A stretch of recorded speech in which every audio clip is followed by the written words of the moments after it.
Did you like the trailer? Yeah అండి, very much seriously. మాకు టీజరే నచ్చింది. స్టార్టింగ్లోనే టీజర్ దగ్గరే వీ ఫెల్ ఫర్ ఇట్. తర్వాత ట్రైలర్ చూసిన తర్వాత క్లారిటీ వచ్చింది. అంటే కొత్త కాన్సెప్ట్ కదా, ఒక ఫ్రెష్ కాన్సెప్ట్. సో ఇలాంటి కాన్సెప్ట్కి దట్టు మా Right. బుల్లితెర కమల్ ఏంటి హాసన్. నీకు ఏమనిపించింది? పాజిటివ్స్ అండ్ నెగిటివ్స్ అని చెప్పు ట్రైలర్లో. పాజిటివ్స్ ఏంటంటే ఖచ్చితంగా ఫ్రెష్ కాన్సెప్ట్, దానికి తగ్గ యాక్టర్, పర్ఫార్మర్. బట్ అంటే కంప్లీట్ ఇప్పుడు కమర్షియల్ యుగం అయిపోయింది కదా, పెద్ద పెద్ద సినిమాలు థియేటర్లకి ఇది రాబట్టడం ఎంతవరకు సక్సెస్ అవుద్ది అనేది అది కొంచెం ఆలోచించాలి. సో దాని గురించి మీరే చెప్పండి.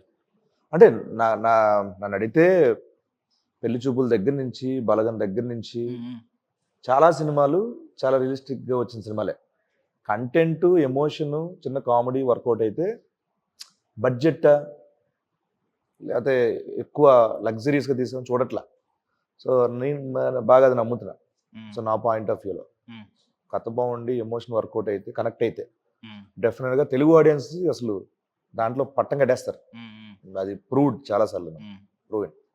నా ఉద్దేశం ఏంటంటే ఈ సినిమా రిజల్ట్, సినిమా కంటెంట్ ఇవన్నీ పక్కన పెట్టేస్తే మీకు మాత్రం ఇది ఒక దాన్ని ఏమంటారు పోర్ట్ఫోలియో పంపిస్తూ ఉంటారు కదా, దేనికన్నా మీకు పోర్ట్ఫోలియోలో ఉంటదేమో అని నా ఫీలింగ్. ఏ సినిమా లైఫ్ టైం నాకు బిగ్గెస్ట్ మెమరీ